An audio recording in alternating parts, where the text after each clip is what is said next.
publicly he would just brush it off and say it doesn't matter. But at the end of the day, he wants to try to reconfigure European security arrangements, obviously to Russia's advantage. And if by invading Ukraine in the way that he has and using this extraordinary level of violence, he's actually galvanized countries around Russia and their allies to form, if you like, a new defense core in Europe without the United States, then that doesn't really help him a great deal. Let's speak to John Lough, Head of Foreign Policy at the New Eurasia Strategy Centre and a former NATO representative in Russia. John. Hello, good evening. Hi. Good evening. Thanks for coming on the show. Now, tell us, do you expect anything from today's meeting at all?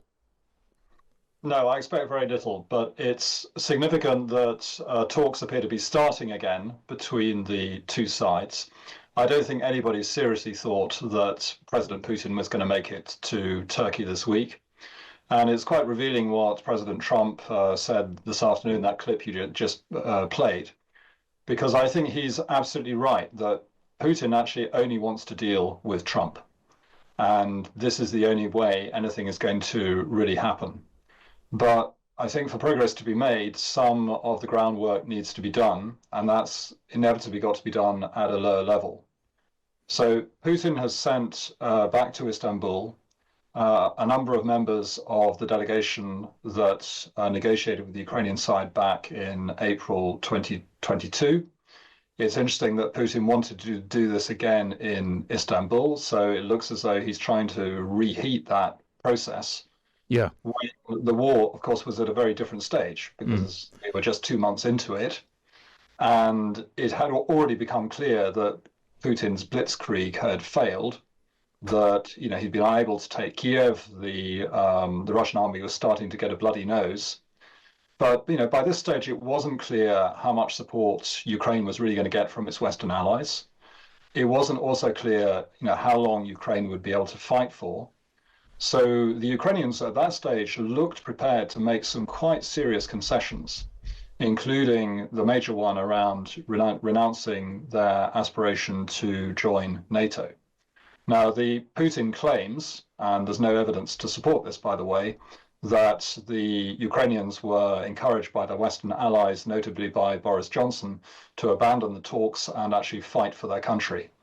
But the reality is that the Ukrainians had pushed the Russians back and stopped the taking of Kiev. We'd had the atrocities, discovery of the atrocities in a place called Bucha. And so the Western community, if you like, and Ukraine supporters was starting to get galvanized. Sure. Just on this meeting, though, you say you take the Trump line, nothing's going to happen until Putin and Trump sit down together with it. But do you think Zelensky is hindering things when he says things like Putin is not serious about real talks and he's sending in stand-in props instead of attending himself? Is that the right approach to take? Well, I think you've got to look at it from his perspective. He's done absolutely everything that's been asked of him by the Americans. And as he sees it, the Americans are holding the Russian side to a different standard. And Putin all the time seems to be able to, if you like, impose his agenda. And it's absolutely clear that he doesn't want to negotiate fast. My view is that he's happy to have negotiations and in parallel to keep fighting. Sure. Because he's not sure what he can accomplish through diplomatic means, and equally he's not sure what he can accomplish by military means. On the military front, can I just ask, the story in the Times that we ran, do you think Putin feels threatened by the prospect that British troops could join EU forces in a new security pact, the one that's being discussed at the EU-UK summit in London next week? Do you think he takes a blind bit of notice of that, or does he think we're just too weak? Why does he need to worry? No, I mean, I think publicly he would just brush it off and say it doesn't matter.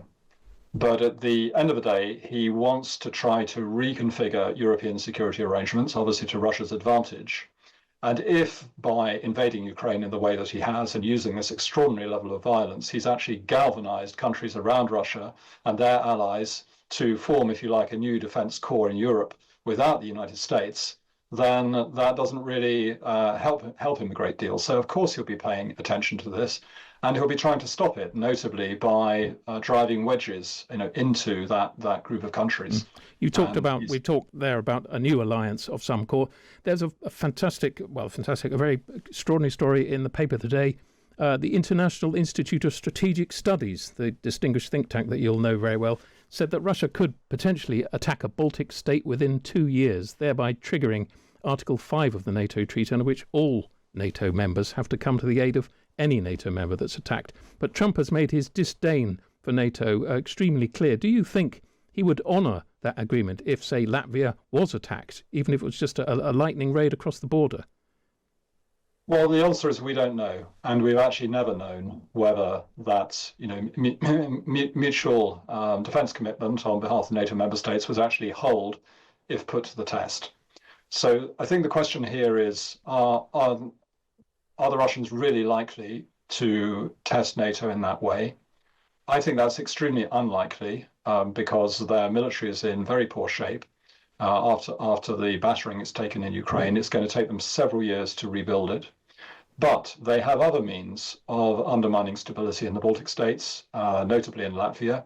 There's a very large Russian community there, elements of which can probably be mobilized to challenge law and order in the country if required.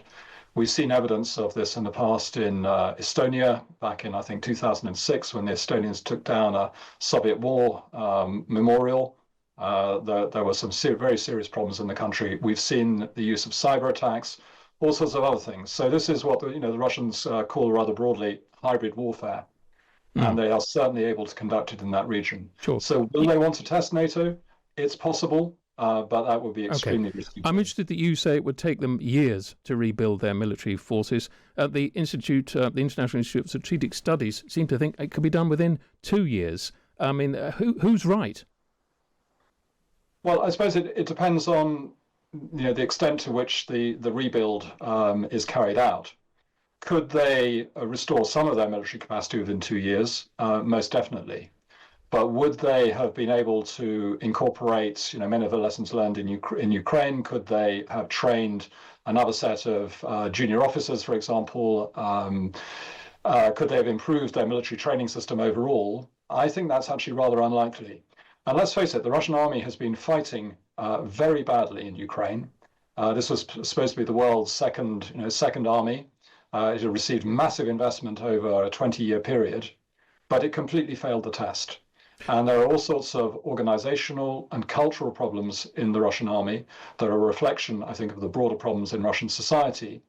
And these things need to be addressed in order to turn it into a more effective fighting force. So I think the Russians will be actually licking their wounds for quite some time. And this rebuild, I would be inclined to think, would take something close to 5 to 10 years. John Lough, thank you very much indeed. That's John Lough, Head of Foreign Policy at the New Eurasia Strategy Centre and a former NATO representative in Russia.